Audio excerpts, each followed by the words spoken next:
Guys, we are so fucking back.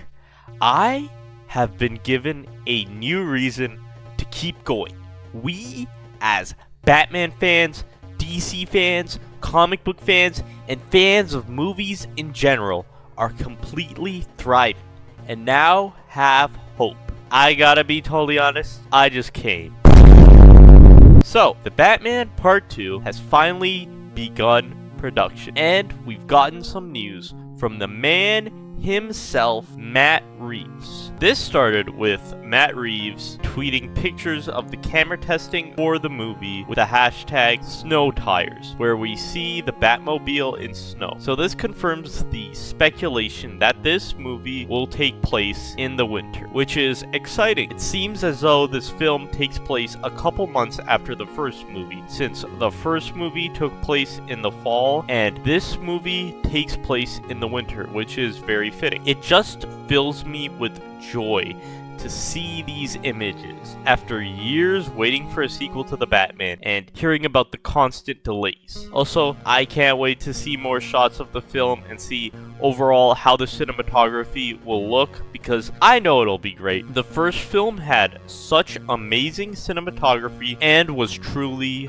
beautiful to look at. But wait, there's more. We got another image of the camera testing posted by the Big M himself, where we see the inside of the Batmobile. There is something that people noticed about the Batmobile that changes everything. The thing that people noticed was that there's a passenger seat in the Batmobile. There wasn't one in the first movie. This could mean we are getting Robin in the movie. Please, I hope this is true. We absolutely need this. I made a video almost 2 years ago about why Robin needs to be in this movie, and it seems my prayers have been answered. Imagine the opening scene of the movie is the Flying Graysons dying in the circus. That would be absolute cinema. Matt Reeves, please put Dick Grayson in this movie, and my life is yours. I'll fucking suck your dick, please. I'll do anything. You want me to eat shit? I'll eat your fucking shit. If Robin's in this movie, then automatic 10 out of 10. Best movie ever. Looking at more of my GOAT Matt Reeves' tweets, he quote tweeted someone else's tweet who said, "My biggest fucking dream to see in live action is a bloody Batman in snow. I really hope this means it's happening." Where he said, "Indeed it is." Heart emoji. So yeah, this is also just exciting as we're getting a winter Batman film. We haven't gotten something like that since Batman Returns, I believe. He also quote tweeted a reply of a picture of Batman in the snow with a heart emoji, which just gets me more hyped. This is just peak. Matt Reeves then announced the cast of the film by posting GIFs of the actors. He started off by showing the actors returning from the first movie, then revealing actors playing new characters debuting in the movie. So starting off with the returning cast members, the first GIF was Robert Pattinson as Batman with the caption, "We meet again, my friend," confirming that Batman will appear in the Batman Part 2, which is just unbelievable. I did not expect that. No way that's happening. No fucking way. The next gift was Jeffrey Wright as Jim Gordon with the caption, "Here we go again, my friend." Then we got one of Andy Serkis as Alfred captioned, "Are you ready, my friend?" Then Colin Farrell as Penguin with the caption, "Round 2, my friend." We got a gif of Jamie Lawson as Bella Real captioned, "Welcome back to the fight, my friend." He sure loves referring to these people as my friend. And the final gif of a returning character we got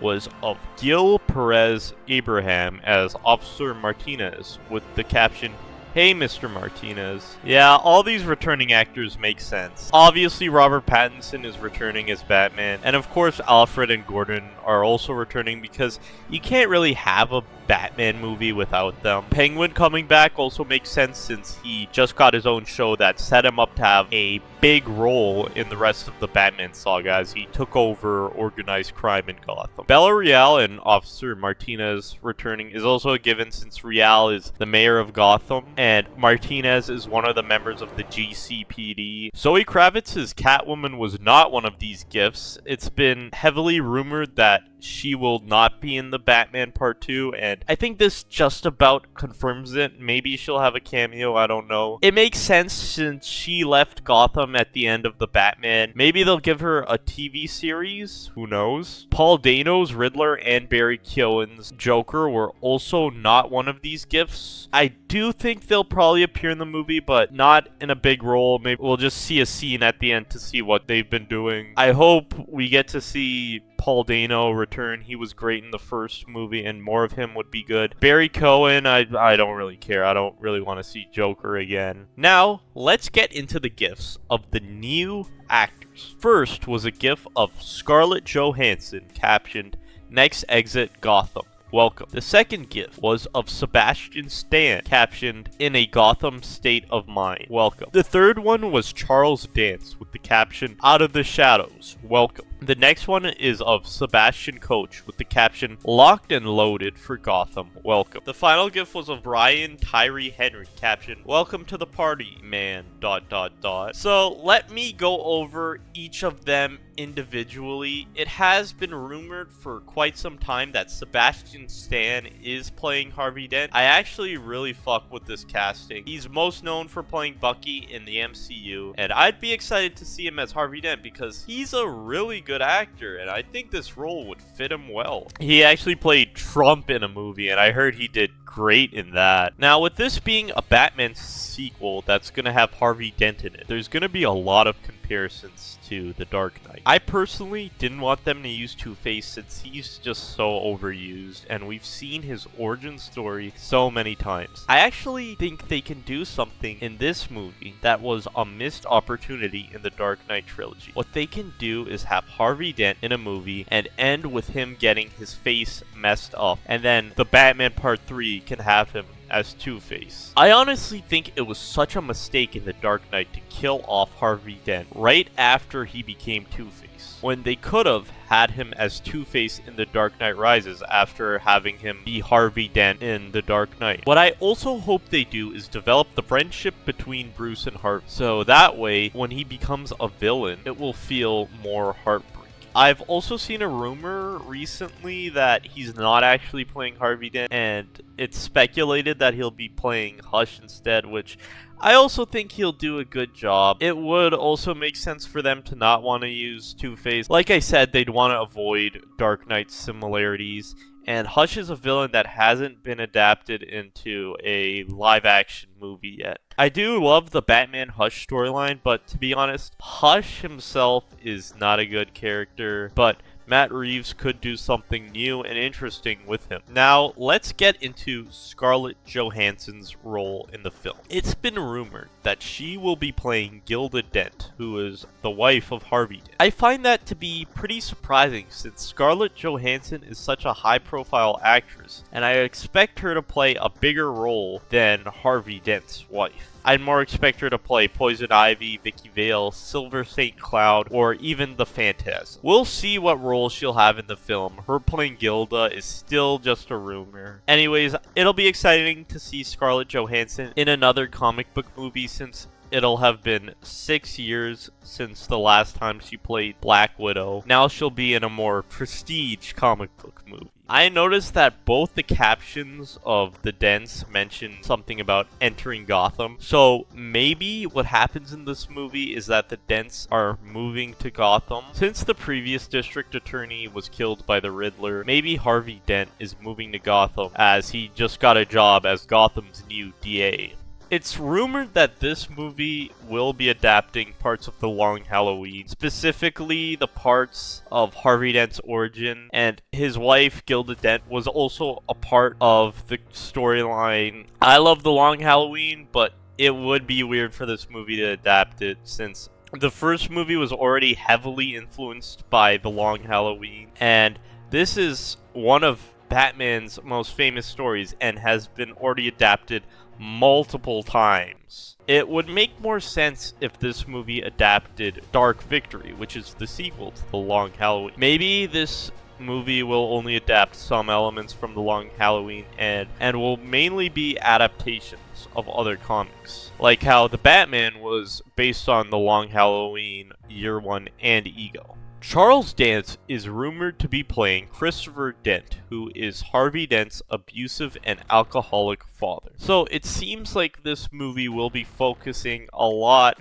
on the Dent family if the rumors are true, which is something very different from The Dark Knight. In this movie, they could show us the abusive relationship between Harvey and his father. And in this movie, Harvey's trauma from his father's abuse could be what pushes him into developing the two-faced personality. There are multiple characters that Sebastian Coach is rumored to play. The ones I'm aware of being Hugo Strange, Harvey Bullock, and Jeremiah Arkham. The caption "locked and loaded" for Gotham would make sense for these characters, since if he was playing Hugo Strange or Jeremiah Arkham, he'd be locking people up in Arkham Asylum, and if he'd be playing Harvey Bullock, he'd also be locking people up in jail since he'd be a cop. I really hope he's playing Hugo Strange, since I think he's such an underrated character. It would be awesome to have Hugo Strange as the main villain of this movie. Go watch my Who Should Be the Villain of the Batman Part 2 video, because in it I have a segment on Hugo Strange, so if you want to hear me explain why he'd be cool as the main villain, go watch that video. Giancarlo Esposito was my choice to play Strange, but Coach could be good too, and if you shave this guy's head, he does kind of look like Hugo Strange.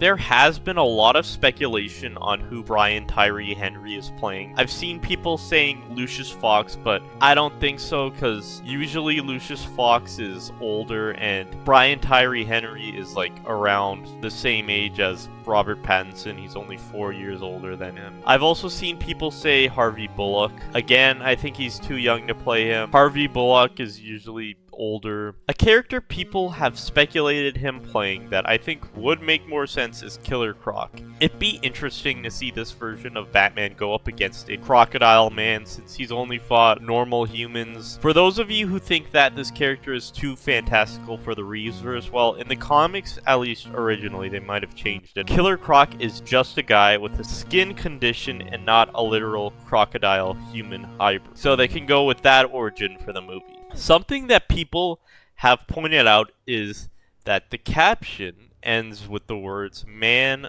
bat emoji bat emoji." So does this mean that he will be playing Man-Bat? I know all the other captions ended with bat emojis, but come on, man ... bat emoji.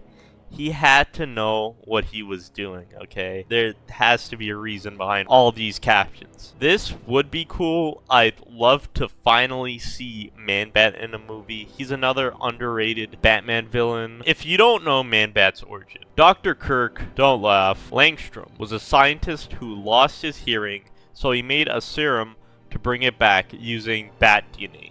But that serum turned him into a giant Man-Bat. He's a lot like the Spider-Man villain, the Lizard. And if Sebastian Coach is actually playing Hugo Strange, then Dr. Kirk Langstrom could be working with Hugo Strange in this movie to make the serum. But Hugo Strange could mess with the serum to purposefully turn him into Man-Bat. You can't lie, that would be peak. A huge problem with this would be that Matt Reeves has said that he wants this universe to be grounded. So Man-Bat would be too fantastical for a grounded universe. That's a thing that makes me have doubts about him being Man-Bat, but who knows, maybe Matt Reeves changed his mind and decided to include fantastical elements into these movies. Or maybe he somehow finds a way to make Man-Bat grounded. Anyways, hope you guys enjoyed the video. Let me know if you're as excited as me about the Batman Part 2. And also, let me know your speculations for the film. Tell me who you think these new cast members are going to play. Whatever this movie is going to be about, I just know it's going to be peak. I love the first movie, and I've been waiting so long for the sequel. I can't wait to see Robert Pattinson return as Batman, and I can't wait to see how my GOAT, Matt Reeves, will direct this film. I don't think there's anything I'm more excited about than the Batman Part 2, and that's not just about movies, that's about everything. I'm more excited for this movie to come out than I am for the birth of my first kid. Alright, goodbye, and remember to stay based. Lord have mercy, I'm about to bust.